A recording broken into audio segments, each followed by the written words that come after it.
لا حول ولا قوة إلا بالله العلي العظيم.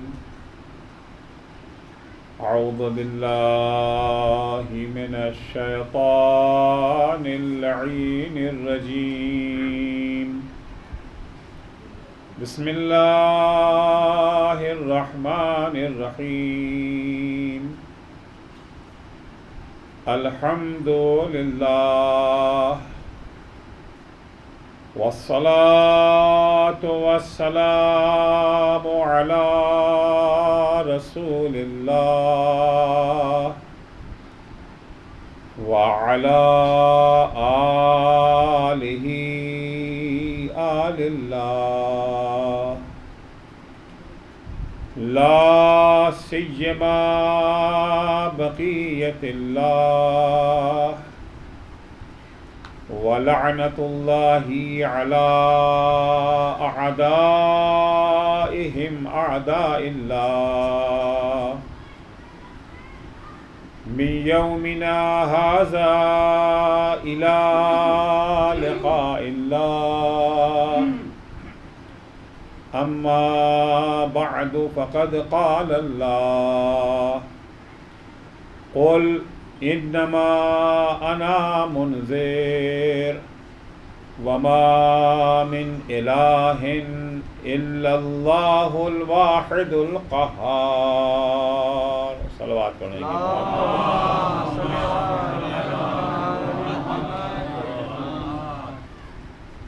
عزیزان گرامی، ہماری زندگی کا مرحلہ چاہے اس دنیا کا ہو یا اس دنیا کے بعد برزخ و آخرت کا مرحلہ ہو، ظاہر سی بات ہے ہم سب کی یہی خواہش ہے کہ ہماری زندگی خوشگوار زندگی ہو، ہم اپنی زندگی میں سرخرو رہیں۔ زندگی کی خوشگواری اور سرخروئی کی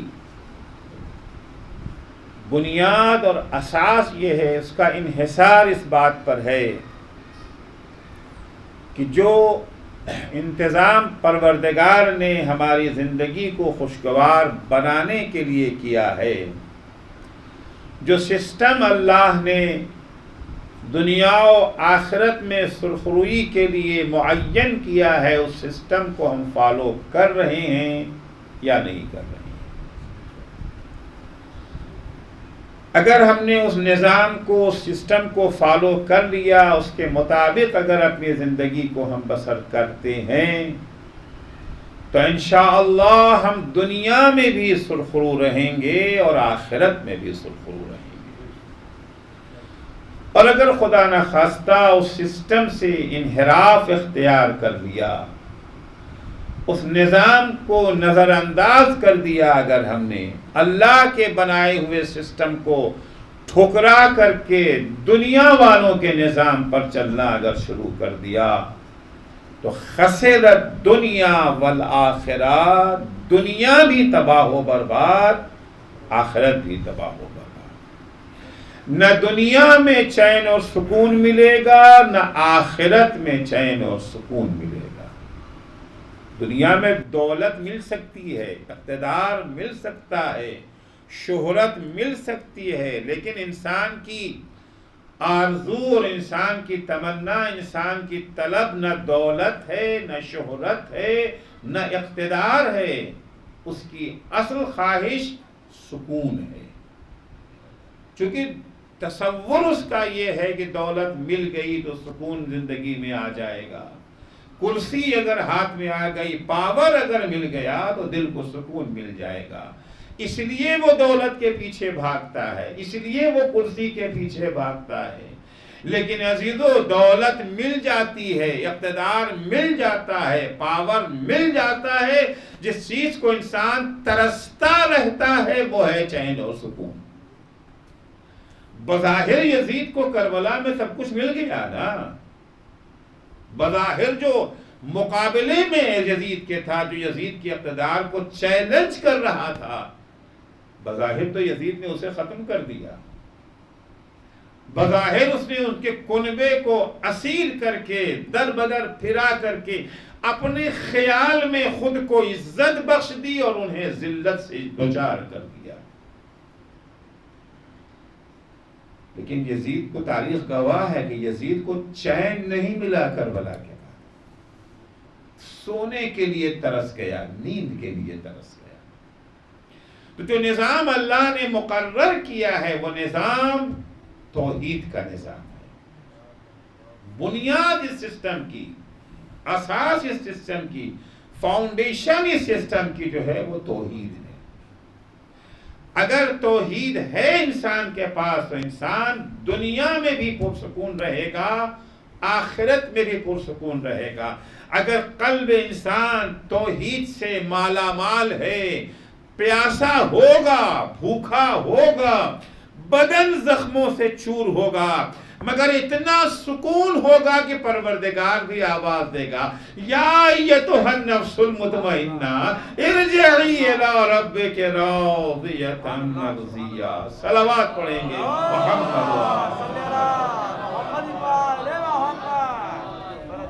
لیکن عزیزو یہ توحید صرف زبان سے ادا کرنے کی چیز نہیں ہے۔ یقیناً پیغمبر نے فرمایا ہے کہ ثمن الجنت لا الہ الا اللہ، جنت کی قیمت لا الہ الا اللہ۔ جنت کیا ہے؟ جنت وہ جگہ جہاں سکون ہی سکون ہے، جہاں کوئی تکلیف نہیں، جہاں کوئی پریشانی نہیں۔ جنت ایک آخرت کی جنت ہے، جنت دنیا کی بھی جنت ہے، لیکن جنت سے مراد دولت نہیں ہے، پاور نہیں ہے، جنت کا سے مراد سکون ہے، اطمینان ہے۔ ثمن الجنت لا الہ الا اللہ، جنت کی قیمت لا الہ الا اللہ ہے، لیکن یہ زبان پہ جاری ہونے والا یہ خشک لفظ نہیں ہے۔ پیغمبر اکرم صلی اللہ علیہ وآلہ وسلم ایک دوسری حدیث میں ارشاد فرماتے ہیں کہ انی ادعوکم الی کلمتین خفیفتین علی اللسان وثقیلتین فی المیزان۔ میں تمہیں دو ایسے جملوں کی طرف دعوت دے رہا ہوں جو زبان پہ تو بہت آسان ہے، لیکن عمل کے میزان میں بہت بھاری ہیں، بہت مشکل ہیں۔ وہ کیا ہے؟ فرماتے ہیں لا الہ الا اللہ و انی رسول اللہ۔ وہ کلمہ کیا ہے؟ لا الہ الا اللہ محمد رسول اللہ ہے۔ زبان سے ادا کرنا تو بہت آسان ہے، کوئی مشکل نہیں ہے، لیکن میزان عمل میں یہ بہت بھاری ہے۔ جب میزان عمل میں لا الہ الا اللہ کو تولیں گے، جب عمل کے میدان میں آئیں گے، تو اب لا الہ الا اللہ اگر واقعاً میزان عمل کے اوپر پورا کھرا اتر گیا تو پھر زندگی میں نہ حسد ہوگا، نہ زندگی میں بخل ہوگا، نہ زندگی میں ریاکاری پائی جائے گی۔ کیونکہ قرآن مجید کی واضح آیتیں میں آپ کی خدمت میں پیش کر چکا ہوں کہ توحید کے منافی ہے حسد، توحید کے منافی ہے بخل اور کنجوسی، توحید کے منافی ہے ریاکاری۔ کیونکہ اللہ کا اعلان ہے، پیغمبر نے بھی کہا کہ ثمن الجنت لا الہ الا اللہ۔ توحید ہے تو جنت بھی ہے، تو جنت کی قیمت ہی توحید ہے۔ جب قیمت ہم نے چکا دیا، قیمت دے دیا، تو مال تو ہمارا ہو گیا نا، ہمیں مال لیکن قرآن یہ کہتا ہے کہ جن کے یہاں ریاکاری پائی جائے گی، دکھاوا پایا جائے گا، ان کا ٹھکانہ جہنم ہے۔ یہ تو نہیں ہو سکتا کہ انسان ایک ہی وقت میں جنت میں بھی رہے اور جہنم میں بھی رہے۔ بھئی یا جنت میں رہیں گے یا جہنم میں رہیں گے۔ اگر توحید کی قیمت لا الہ الا اللہ ہے، اگر توحید کی قیمت جنت ہے، جنت کی قیمت توحید ہے، ہم نے لا الہ الا اللہ کہہ دیا اور موحد ہو گئے تو جنت ہماری ہو گئی، پھر جہنم کا کیا تصور؟ مگر قرآن کہتا ہے کہ ریاکار جہنم میں جائیں گے۔ قرآن کی آیت پڑھوں، فَوَيْلٌ لِّلْمُصَلِّينَ الذین هم عن صلاتهم ساہون الذین هم یراؤون ویمنعون الماعون۔ ویل ہے ان لوگوں کے لیے، ویل کا ترجمہ بہت سے لوگ کر دیتے ہیں وائے ہے ان کے لیے، لیکن پیغمبر اکرم صلی اللہ علیہ وآلہ وسلم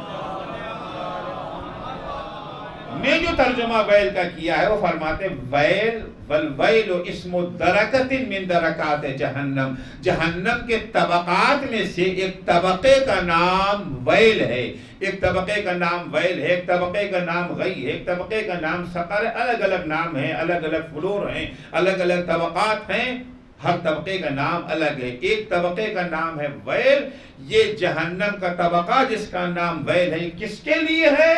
للمصلین، نماز پڑھنے والوں کے لیے۔ کون سے نماز پڑھنے والے؟ الذین هم عن صلاتهم ساہون، جو نماز تو پڑھتے ہیں مگر نماز کو اہمیت نہیں دیتے۔ اب اس سے مراد کیا ہے؟ فی الحال بحث میں نہیں جانا چاہتا کیونکہ میرا یہ موضوع نہیں ہے۔ جو نماز کو اہمیت نہیں، ہلکا سمجھتے ہیں نماز کو، پڑھ لیں گے، اذان ہو رہی، ارے بھائی اذان کا ٹائم، نماز کا وقت، ارے بھائی پڑھ لیں گے، جلدی کیا ہے، ابھی ذرا کھانا کھا لیں، ابھی ذرا ٹیلی فون پہ بات کر لیں، ابھی گاہک کو سامان دے لیں، ابھی فلاں ابھی فلاں ابھی فلاں، بالکل آخر وقت نماز کا کے جلدی جلدی کھڑے ہو گئے نماز پڑھنے کے لیے، وہ بھی کوے والی نماز۔ جانتے ہیں کوے والی نماز کیا ہوتی ہے؟ سرکار ختمی مرتبہ حضرت محمد مصطفیٰ صلی اللہ علیہ وآلہ وسلم تشریف فرما ہے، ایک صاحب پیغمبر کے حضور میں نماز پڑھ رہے ہیں اور ماشاءاللہ وہ رفتار ہے نماز کی، سجدے میں گئے نہیں گھٹ گئے۔ سجدے میں کم سے کم ذکر کیا ہے؟ 3 دفعہ سبحان اللہ سبحان اللہ سبحان اللہ، یا 1 دفعہ سبحان ربی الاعلیٰ وبحمد، یہ کم سے کم ہے، اس سے کم میں نماز نہیں ہوتی ہے، اس سے کم اگر ہے تو نماز باطل ہے۔ اب ظاہر سی بات ہے کہ آپ 3 دفعہ کا سبحان اللہ بھی کہنا چاہیں کچھ تو ٹائم لگے گا نا، سبحان اللہ سبحان اللہ سبحان اللہ یا سبحان ربی الاعلیٰ۔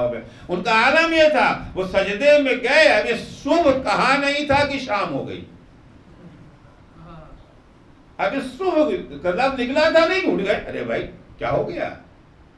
جب وہ نماز پڑھ چکے تو پیغمبر نے کہا کہ نقرا کا نقر الغراب، یہ اس طرح سے نماز پڑھ رہے تھے جیسے کوا دانے پر چونچ مارتا ہے۔ جب کوا دانا چکتا کیا کرتا ہے؟ ادھر مارا نہیں، چونچ اٹھ گیا، یہ اس طرح سے نماز پڑھ رہے تھے۔ نقرا کا نقر الغراب، یہ نماز پڑھ رہے تھے یا کوا دانے پہ چونچ مار رہا تھا؟ تو قرآن کہتا ہے فالویل للمصلین، ویل ایسے نمازیوں کے لیے جہنم ہے، یہ جنت کا تو تصور بھی نہ کریں۔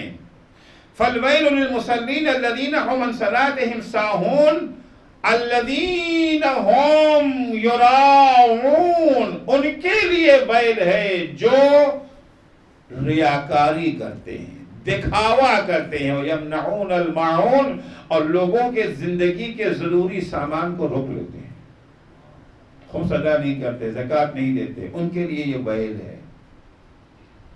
ایک موحد اگر واقعاً لا الہ الا اللہ کا جو کلمہ زبان پر آیا ہے، اگر زبان اور دل میں اتحاد ہے، یکجہتی ہے، جو زبان پر ہے وہی دل میں اگر ہے، تو پھر اس کی یہاں ریاکاری نہیں پائی جائے گی۔ پیغمبر اکرم صلی اللہ علیہ وآلہ وسلم فرماتے ہیں کہ ریاکاری شرک ہے۔ یہ ریا جو ہے وَإِنَّ الشِّرْكَ لَظُلْمٌ عظیم، قرآن کی آیت، سب سے بڑا ظلم کون ہے؟ شرک ہے۔ حضور فرماتے ہیں اِنَّ أَخْوَفَ مَا أَخَافُ عَلَيْكُمْ الشِّرْكُ الْأَصْغَرُ، امت کو خطاب کر کے، اصحاب کو خطاب کر کے حضور فرماتے تمہارے سلسلے میں مجھے جس چیز کا سب سے زیادہ خوف ہے وہ شرک اصغر ہے۔ اب ایسے بات شرک اکبر تو نہیں نہ ہے، بتوں کی تو پوجا کوئی نہیں کرتا ہے، بتوں کی پوجا شرک اکبر ہے؟ نہیں، ہم تو سب کے سب لا الہ الا اللہ والے ہیں، کلمہ پڑھتے ہیں، ہم کہاں جائیں گے بت کے سامنے؟ کیونکہ پیغمبر فرماتے ہیں کہ شرک اکبر سے تو بچ گئے مگر شرک اصغر کا تمہارے بارے میں خوف ہے۔ قیل یا رسول اللہ وما الشرک الاصغر، اے اللہ کے رسول شرک اصغر کیا ہے؟ کیا ہے یہ شرک اصغر جس کے بارے میں آپ ہم سے خوف زدہ ہیں؟ حضور نے فرمایا الریا، دکھاوا ہے. نماز پڑھ رہے ہیں دکھاوے کے لیے، مجلسیں کر رہے ہیں دکھاوے کے لیے، مجلسیں پڑھ رہے ہیں دکھاوے کے لیے، تبرک بانٹ رہے ہیں دکھاوے کے لیے، خیر و خیرات کر رہے ہیں دکھاوے کے لیے، چاہے وہ عبادت خدا ہو یا خدمت خلق خدا ہو، دونوں ہی دکھاوے کے لیے. الریا. اس کے بعد حضور فرماتے ہیں اذا جاء الناس یوم القیامہ، قال اللہ عز وجل اذا جاء الناس یوم القیامہ اذهبوا الى الذین کنتم تراؤون فی الدنیا. ظاہر سی بات ہے ہم لوگ جو بھی کام کرتے ہیں اس میں ثواب کی تو امید رکھتے ہیں نا. ہم مجلسوں میں آتے ہیں تو ثواب کی امید لے کر کے آتے ہیں، چاہے لال دکھاوا ہو. مجلس پڑھ رہے ہیں، عوام سے بھی واہی کا اور داد و دہش کے خواہش مند ہیں، اور اللہ سے اجر و ثواب کے بھی طلبگار ہیں. ہم سب کے سب تو ہے نا، امید لگائے بیٹھے ہیں انشاءاللہ جنت میں جائیں گے، بہشت میں جائیں گے. 2 پیسہ کسی کو دیا تو امید ہے کہ ثواب ملے گا. نماز پڑھا امید ہے کہ ثواب ملے گا. روزہ رکھا امید ہے کہ ثواب ملے گا. زیارت کے لیے گئے، کربلا گئے واک کرنے کے لیے، اس امید میں کہ ثواب ملے گا. اذا جاء الناس یوم القیامہ، جب لوگ اللہ کی بارگاہ میں قیامت کے دن آئیں گے، خدایا ثواب، خدایا میں نے مجلس میں شریک ہوا تھا ثواب، میں نے مجلس پڑھی تھی اس کا ثواب، فلاں غریب کی مدد کی تھی اس کا ثواب، فلاں مومن کی حمایت کی تھی اس کا ثواب. جب لوگ خدا کی بارگاہ میں ثواب لینے آئیں گے، اللہ کا جواب ہو اذهبوا الى الذین کنتم تراؤون، جاؤ انہی سے ثواب مانگو جنہیں دکھانے کے لیے تم نے عمل انجام دیا تھا. حج میں گئے تو تھے، مارکیٹ میں اپنا اعتبار بڑھانے کے لیے گئے تھے، کریڈٹ میں اضافے کے لیے گئے تھے کہ حاجی صاحب ہیں ہم لوگ بھروسہ کریں گے ان کے اوپر. مجلس میں تبرک بانٹا تھا، بہت شاندار تبرک بانٹا تھا، اس لیے تاکہ اپنے بھائی کو ڈاؤن کرنے کے لیے. جنہیں دکھانے کے لیے تم نے عمل انجام دیا تھا، جا کے ثواب ان سے مانگو، میرے پاس کیا لینے آئے ہو. هل تجدون عندهم من شیء، جاؤ دیکھو ان کے پاس تمہیں کچھ ملتا ہے. وہ کیا دیں گے بیچارے، وہ تو خود پریشان ہیں، ان کا ہاتھ تو خود ہی خالی ہے، وہ ہمیں کیا دیں گے. تو جہاں توحید دل میں گھر بنا لے، جہاں توحید نے دل میں جگہ بنا لی ہے، توحید فقط زبان تک محدود نہ ہو، دل کی گہرائیوں میں اگر توحید اتر گیا ہے تو عمل کے مرحلے میں عرض کیا کہ نہ حسد ہوگا، نہ بخل ہوگا، نہ ریاکاری ہوگی، نہ وہ انسان گناہوں کے قریب جائے گا.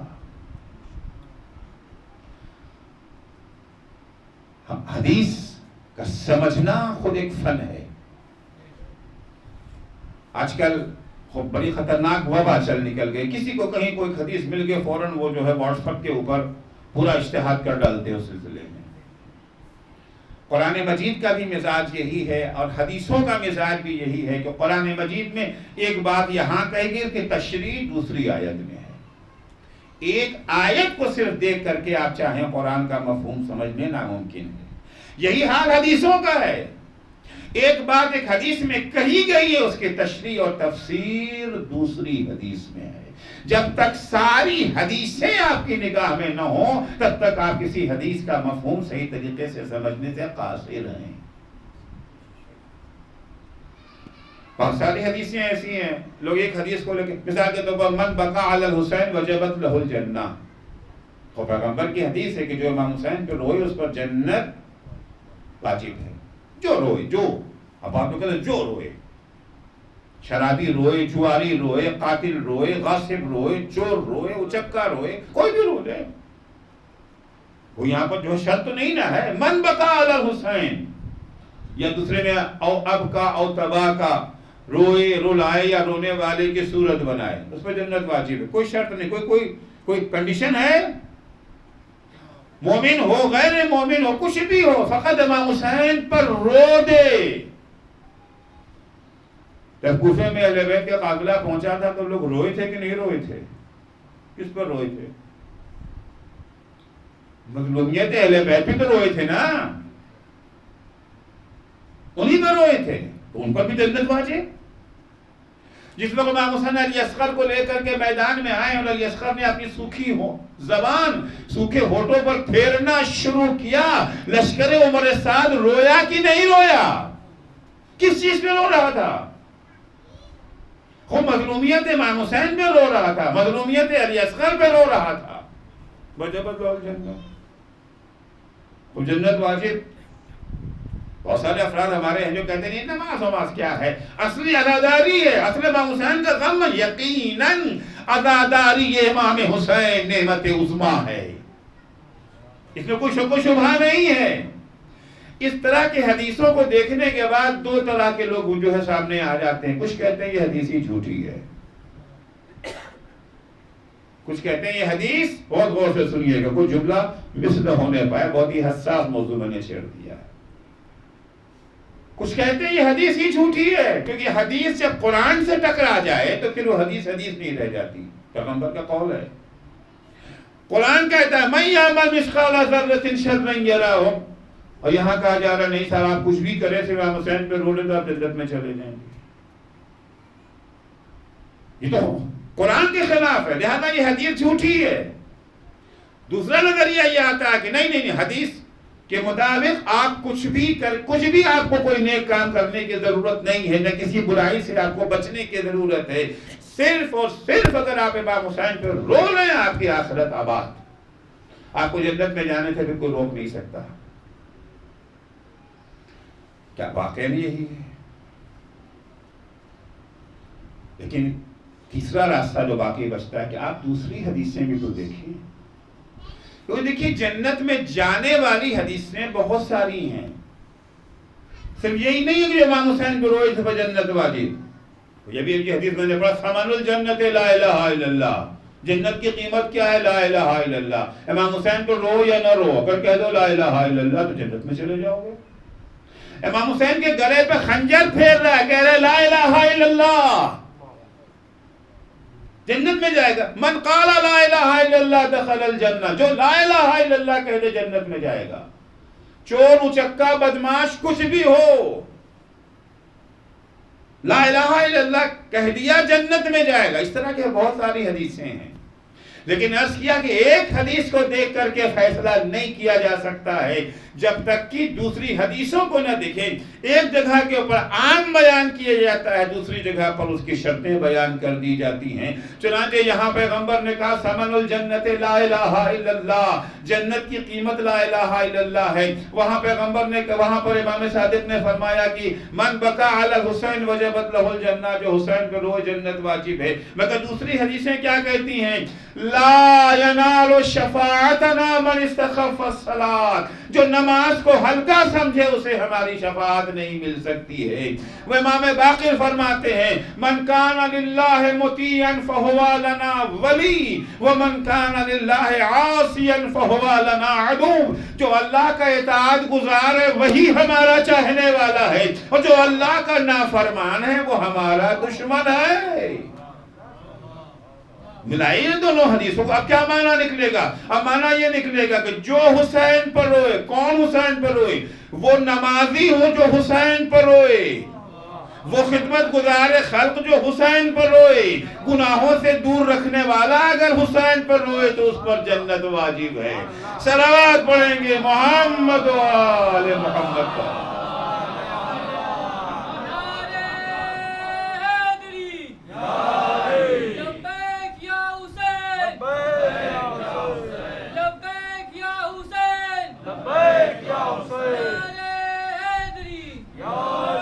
حدیث بالکل صحیح ہے، حدیث کی صحیح ہونے میں کوئی شک و شبہ نہیں، یقیناً پہ حدیث معصوم ہے کہ من بکا علی الحسین وجبت لہ الجنہ، حدیث صحیح ہے، مفہوم بھی صحیح ہے، یقیناً حسین پر رونے والا جنت میں جائے گا۔ مگر وہ جو دوسری حدیثوں میں شرطیں بیان کی گئی ہیں ان کو مد نظر رکھتے ہوئے، اسی طرح سے اگر حضور یہاں کہتے ہیں ثمن الجنت لا الہ الا اللہ، جنت کی قیمت لا الہ الا اللہ ہے، جس کا مطلب یہ نہیں ہے کہ شمر بھی اگر لا الہ الا اللہ کہے تو وہ بھی جنت میں چلا جائے گا، عمر صاحب بھی جنت میں چلا جائے گا، کیونکہ سارے کے سارے تو لا الہ الا اللہ کہتے تھے نا. چونکہ دوسری حدیث پیغمبر کے فرماتے ہیں من قال لا الہ الا اللہ دخل، من قال لا الہ الا اللہ مخلصا دخل الجنہ. اب یہاں پہ ایک لفظ بڑھ گیا، پہلی وادی میں صرف لا الہ الا اللہ تھا، یہاں کیا ہے؟ جو اخلاص کے ساتھ لا الہ الا اللہ کہے. اب صرف لا الہ الا اللہ نہیں ہے، دائرہ تنگ ہونے لگا. جو اخلاص کے ساتھ لا الہ الا اللہ کہے وہ جنت میں داخل ہوگا. پھر اخلاص کا معنی بھی پیغمبر نے اسی حدیث میں بیان کر دیا، ورنہ ہم سب کے سب دعویٰ کرتے کہ ہم سے بڑا مخلص کون ہے. اخلاص کہتے کسے ہیں؟ اخلاص کی پہچان کیا ہے؟ محمد عسکری اگر کہتے ہیں لا الہ الا اللہ اور مدعی ہیں کہ ہم اخلاص سے کہہ رہے ہیں، پہچان کیا ہے؟ حضور نے پہچانا، وہ پہچان بیان کر دی. وَإِخْلَاصُ بِهِ ان يحجبه لا الہ الا اللہ عما حرمہ اللہ. اخلاص کی علامت یہ کیسے پتہ چلے کہ ہم جو لا الہ الا اللہ کہہ رہے ہیں اخلاص کی بنیاد پہ کہہ رہے ہیں یا یوں ہی زبان سے دہرائے جا رہے ہیں؟ پیغمبر فرماتے ہیں لا الہ الا اللہ کے اخلاص سے کہے جانے کی پہچان یہ ہے کہ جب لا الہ الا اللہ زبان سے کہا تو یہ لا الہ الا اللہ کہنا انسان کو گناہوں سے بچا دے.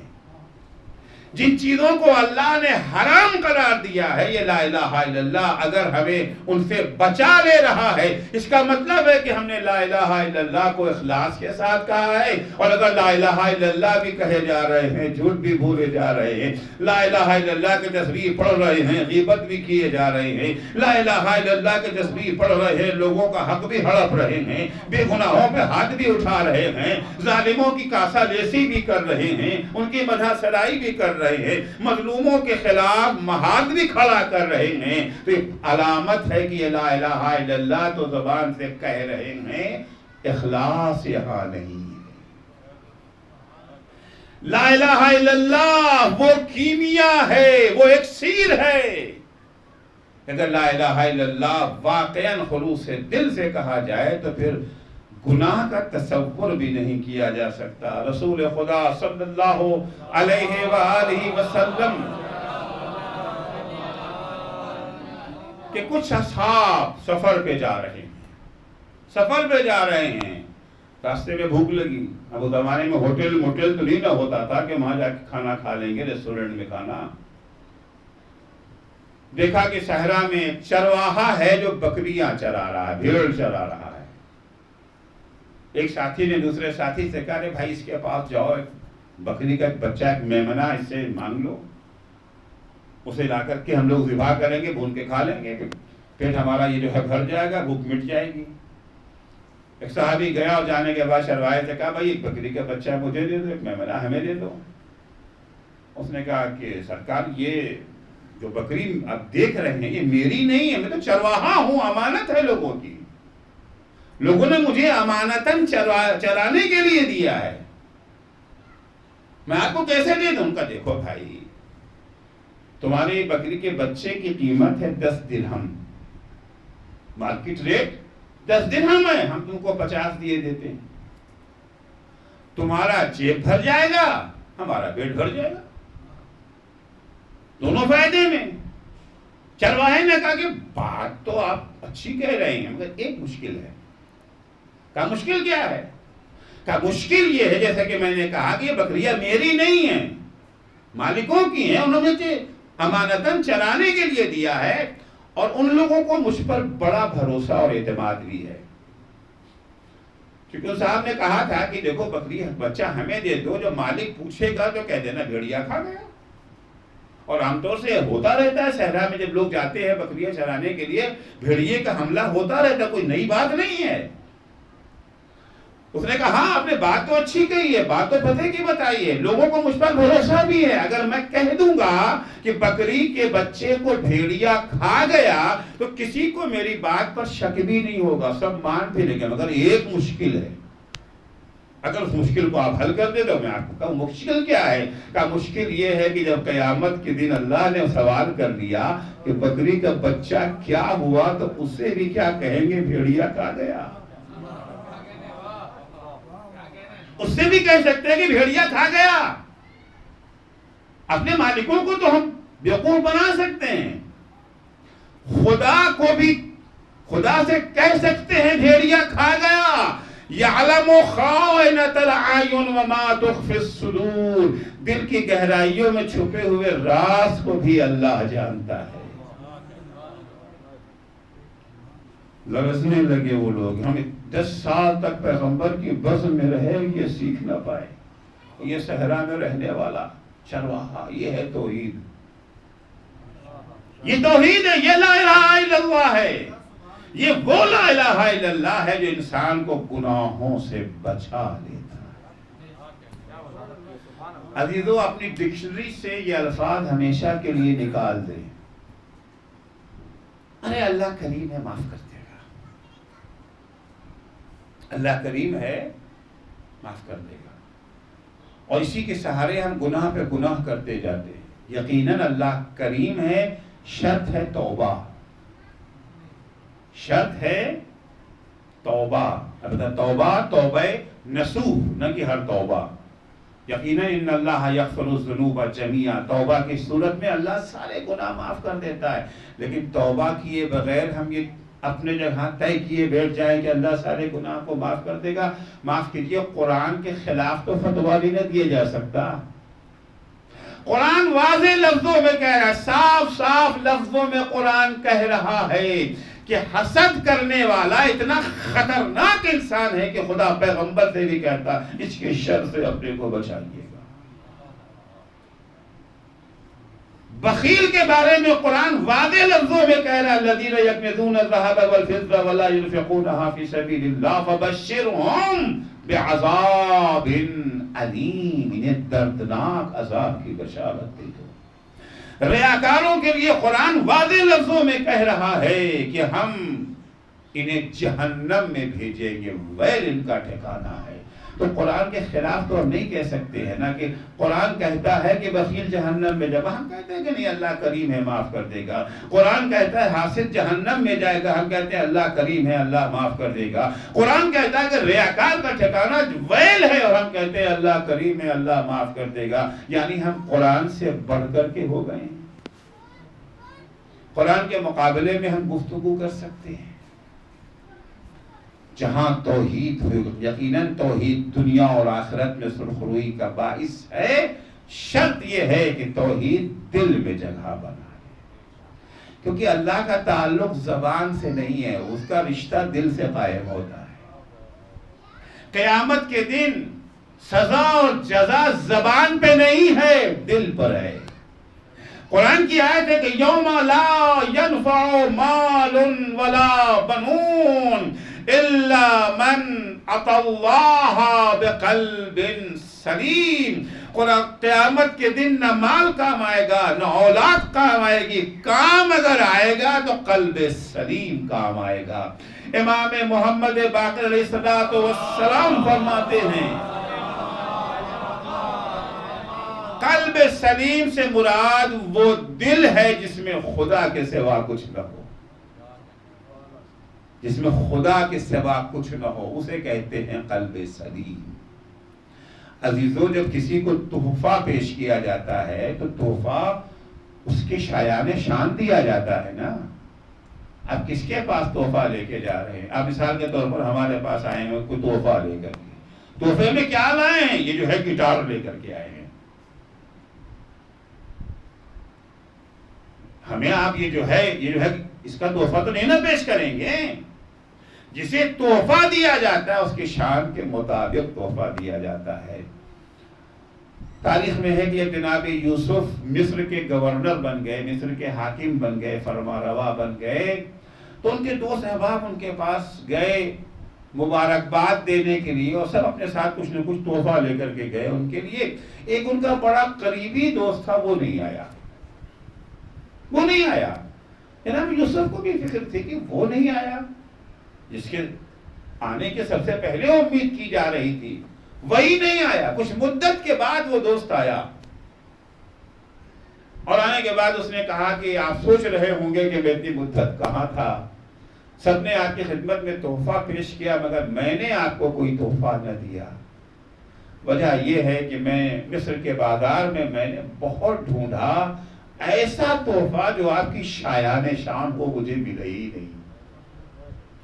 جو آپ کے شایان شان تحفہ ہو مجھے ملا ہی نہیں, اس لیے مجھے آنے میں تاخیر ہوئی. اس کے بعد اس نے تھیلے سے ایک آئینہ نکالا اور جناب یوسف کے سامنے رکھ دیا. کہا میں تحفے میں آپ کے لیے خود آپ ہی کو لے کر کے آیا ہوں, میں خود آپ ہی کو آپ کے لیے تحفے میں لے کر کے آیا. جس کو تحفہ دیا جا رہا ہے تحفہ وہ ہو جو شایان شان ہو. یہ عمل اللہ کی بارگاہ میں ہمارا تحفہ ہی تو ہے نا. تو یہ تحفہ عمل کم سے کم ایسا ہو جس میں الہی رنگ پایا جاتا ہو, ایسا تحفہ ہو جس میں الہی رنگ پایا جاتا ہو. جس میں غیر اللہ کا رنگ پایا جائے وہ تحفہ ہم اللہ کی بارگاہ میں کیسے پیش کر سکتے ہیں.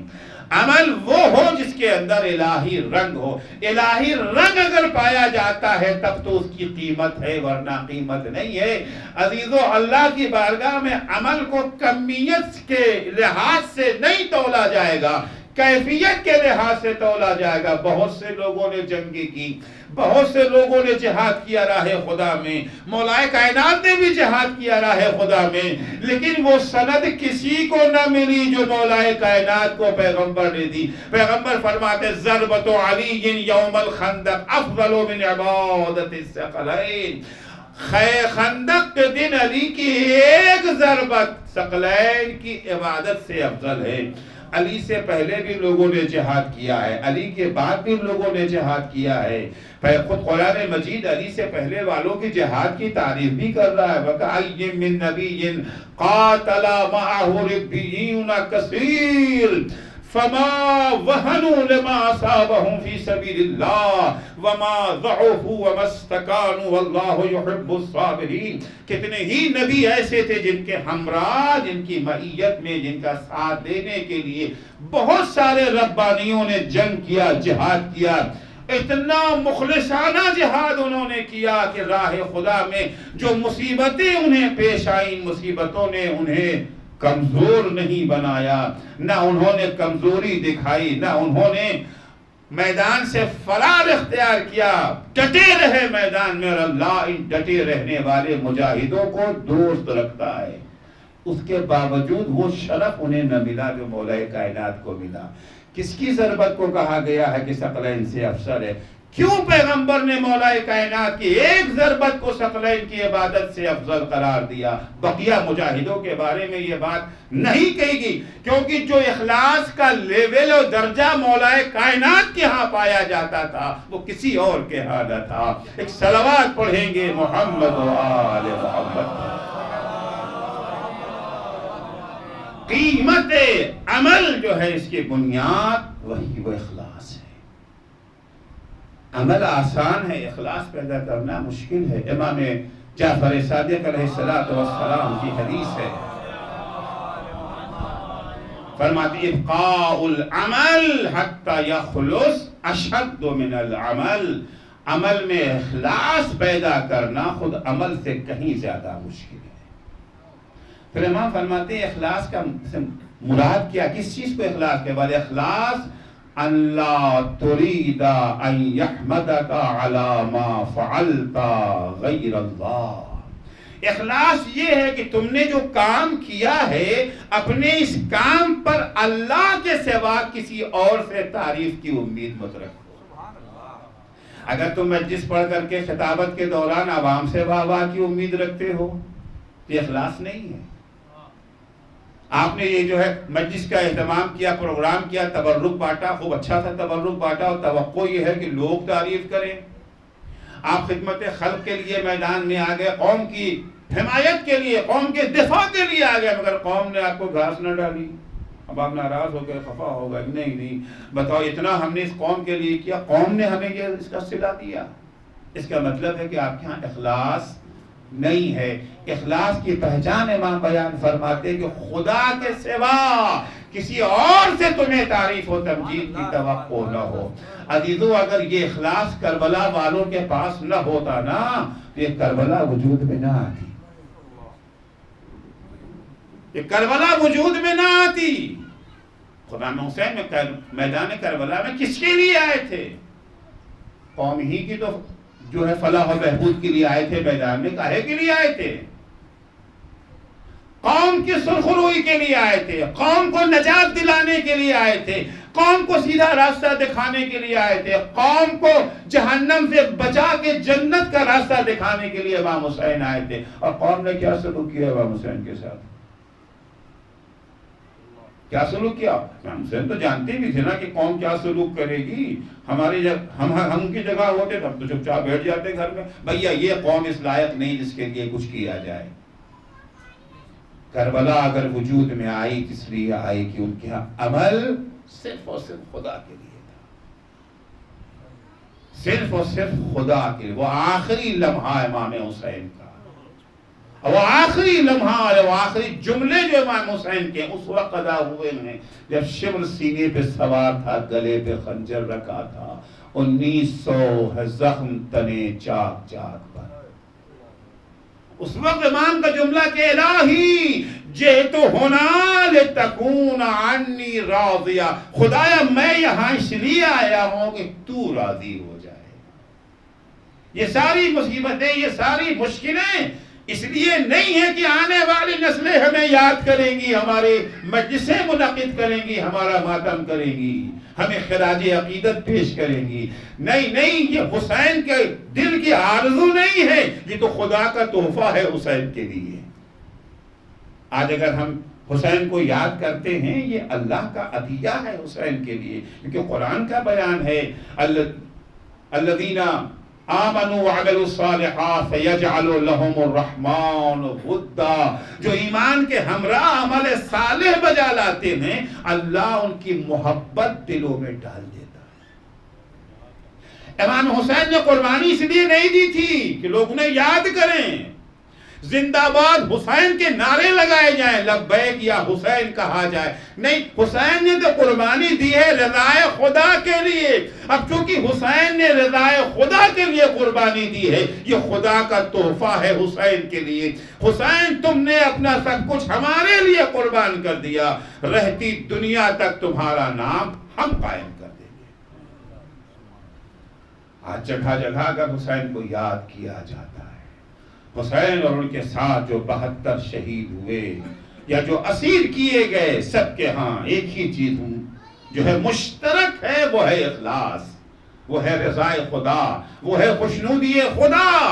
خوشنودی خدا کے لیے جو مصیبت بھی پیش آ جائے ان کے ہاں فرق نہیں، ہر مصیبت کو قبول کرنے کے لیے تیار ہے۔ ابھی تو جو کربلا میں شہید ہو گئے عصر عاشورہ، ان کی تو مصیبتیں ختم ہو گئیں، لیکن جو اسیر کیے گئے ان کی مصیبتیں کب ختم ہوئی ہیں؟ کربلا کی مصیبت ایک طرف، شام کی مصیبت ایک طرف۔ جب کبھی امام سجاد سے پوچھا جاتا تھا مولا اس سفر میں سب سے زیادہ مصیبت آپ پر کہاں پڑی؟ کربلا کی مصیبتیں کوئی کم تو نہیں ہے نا، کربلا کی ہر مصیبت اپنی جگہ پر مصیبت عظیم ہے۔ قاسم کی لاش کا گھوڑے کی ٹاپوں سے پامال ہو جانا کوئی معمولی مصیبت ہے؟ عباس کے شانوں کا قلم ہو جانا کوئی معمولی مصیبت ہے؟ علی اکبر کے سینے پر برچھی لگنا کوئی معمولی مصیبت ہے؟ 6 مہینے کے بیشیر کے گلے پر ہرملا کا سیشوبہ تیر۔ امام سے جب پوچھا جاتا تھا مولا سب سے زیادہ مصیبت کہاں ہوئی، تو امام نے کربلا کا نام نہیں لیا۔ جب بھی پوچھا گیا امام یہی کہتے تھے الشام الشام الشام۔ سنیں گے شام کی مصیبت کیا ہے؟ خود امام سجاد فرماتے ہیں، خود امام سجاد فرماتے ہیں کہ شام میں جب ہمیں داخل کیا گیا، اس طرح سے داخل کیا گیا ہے، اشقیاء ننگی تلواریں لیے ہوئے نیزے اور تلواروں سے ہمیں دھمکیاں دیتے تھے۔ شہداء کے سر بیویوں کے اونٹ کے پاس لا کر کے رکھ دیے گئے تھے تاکہ لوگوں کی نگاہیں بیویوں کے چہروں پر پڑتی رہے۔ امام فرماتے ہیں میرے بابا اور میرے چچا کا سر میری پھوپھی زینب و ام کلثوم کے سامنے، اور قاسم و علی اکبر کا سر سکینہ و فاطمہ کبریٰ کے سامنے۔ اشقیاء سروں سے کھیلتے رہتے تھے، سروں کو اچھالتے رہتے، کبھی کبھی یہ سر نیزوں سے گر کے گھوڑے کی ٹاپوں کے نیچے آ جاتے تھے۔ ہمیں جب محلوں سے گزارا جا رہا تھا تو چھتوں پہ چڑھی ہوئی عورتیں ہمارے اوپر کوڑا پھینکتی تھی، ہمارے اوپر پانی پھینکتی تھی، ہمارے اوپر انگارے برساتی تھی۔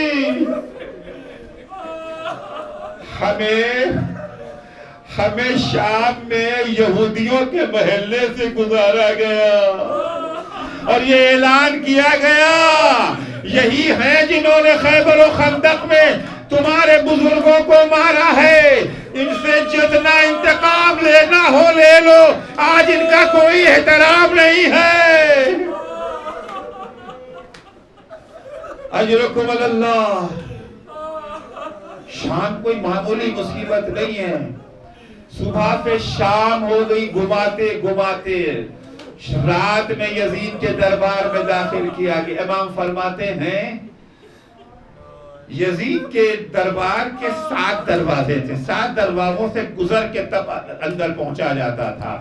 ہر دروازے پر غلام و کنیز کھڑے تھے، سب کے ہاتھ میں کوڑے تھے۔ جب ہمیں وہاں سے گزارا جاتا تھا ہماری پشت پہ تازیانے برسائے جاتے تھے۔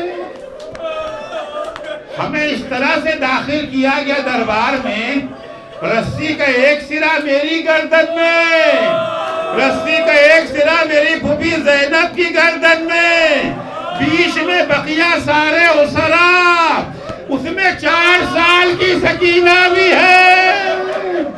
بڑے چھوٹے سب کس طرح سے گزرے ہوں گے۔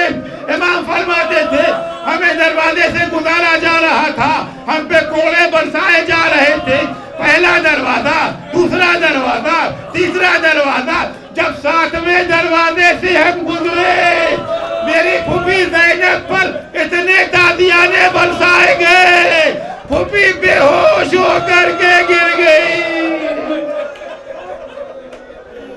اجرکم اللہ۔ امام فرماتے ہیں پھوپھی کو ہوش میں لایا گیا۔ اب جو ہم دربار میں پہنچے ہیں تو عالم یہ تھا یزید تخت پہ بیٹھا ہوا ہے، 700 کرسی نشینوں کا مجمع ہے، یزید کے سامنے ایک تشت میں میرے بابا کا کٹا ہوا سر رکھا ہوا تھا۔ یزید چھڑی سے لیے ہوئے میرے بابا کے لب و دندان سے گستاخی کر رہا تھا۔ جیسے ہی میری پھوپھی کی نظر کٹے ہوئے سر پہ پڑی، میری پھوپھی کی چیخ نکل گئی، واہ فؤادا واہ شقیقا۔ زینب کی چیخ سن کے درباری بھی رونے لگے۔ دربار میں روم کا سفیر بھی بیٹھا ہوا تھا۔ جب اس نے یہ منظر دیکھا کہ سر دیکھ کے ایک عورت کی چیخ نکل گئی، اس کی چیخیں سن کے بقیہ درباری بھی رونے لگے، ایک دفعہ کھڑا ہو گیا سفیر، یزید یہ کس کا سر ہے؟ یزید یہ کون ہے؟ یزید نے کہا تم سے کیا مطلب ہے، چھوڑو تم سے کوئی واسطہ نہیں۔ کہا نہیں میں سفیر ہوں، واپس جاؤں گا، مجھ سے بادشاہ پوچھے گا تو کیا بتاؤں گا۔ یزید نے کہا یہ حسین کا سر ہے۔ کون حسین؟ کون حسین؟ یزید کہتا ہے حسین ابن فاطمہ، یہ فاطمہ کا بیٹا حسین۔ کون فاطمہ؟ کہا فاطمہ بنت محمد۔ کہا کیا یہ وہی محمد ہے جس کا تم کلمہ پڑھتے ہو؟ کہا کہ یزید لعنت ہو تجھ پر، میں نسل داؤد سے ہوں، کئی پشتیں گزر گئی ہیں، آج بھی میری قوم جب میں راستہ چلتا ہوں میرے قدموں کی خاک اپنے آنکھوں میں لگاتی ہے. ارے لعنت ہو تجھ پر، ایک نسل کا فاصلہ. تو نے انہیں اس طرح سے شہید کیا، ان کے خاندان کو اسیر بنا لیا. یزید کو غصہ آیا، کہا تیرا سر قلم کر دوں گا. کہا یزید تو میرا سر ضرور قلم کر دے مگر میرا ایک خواب سن لے. کل رات میں نے خواب میں دیکھا تیرے نبی آئے ہوئے ہیں، مجھے بشارت دے رہے ہیں، جنت کی بشارت دے رہے ہیں. مجھے بڑا تعجب ہوا، میں عیسائی مسلمانوں کا نبی مجھے جنت کی بشارت دے رہا ہے. اب مجھے یقین آ گیا. اپنی جگہ سے اٹھا، حسین کے سر کو اٹھایا. مولا گواہ رہیے گا، اشہد ان لا الہ الا اللہ، اشہد ان محمد رسول اللہ. الا لعنت اللہ علی قوم الظالمین وسيعلم الذين ظلموا أي منقلب ينقلبون. بار الہ تجھے واسطہ ہے محمد و آل محمد علیہ السلام کا، ہماری اس مختصر سی عبادت کو قبول فرما. معبود صدقے میں اہل بیت اطہار علیہ السلام کے ہمیں عمل کے ہمراہ اخلاص سے عمل کی توفیق عنایت فرما. معبود تجھے واسطہ ہے محمد و آل محمد علیہ السلام کا، جو مومنین و مومنات بیمار ہیں انہیں شفائے کاملہ عاجلہ عنایت فرما. خصوصاً اس موذی مرض میں جو مومنین مبتلا ہیں انہیں صحت و سلامتی عنایت فرما. بار الہ شیعیان حیدر کرار، محبان اہل بیت اطہار، زائران سید الشہداء، عزاداران مظلوم کربلا جہاں کہیں بھی ہوں ان کی جان مال عزت آبرو کی حفاظت فرما. معبود تجھے واسطہ ہے محمد و آل محمد علیہ السلام کا، مراجع کرام اور رہبر معظم انقلاب اسلامی کی حفاظت فرما. امام زمانہ کے ظہور میں تعجیل فرما. جب حضرت کا ظہور ہو تو ہمارے اعمال ایسے ہوں کہ ہم ان کے اصحاب و انصار میں شمار ہو سکیں. اللہم عجل فی فرج مولانا صاحب الزمان واجعلنا من اعوانہ و انصار.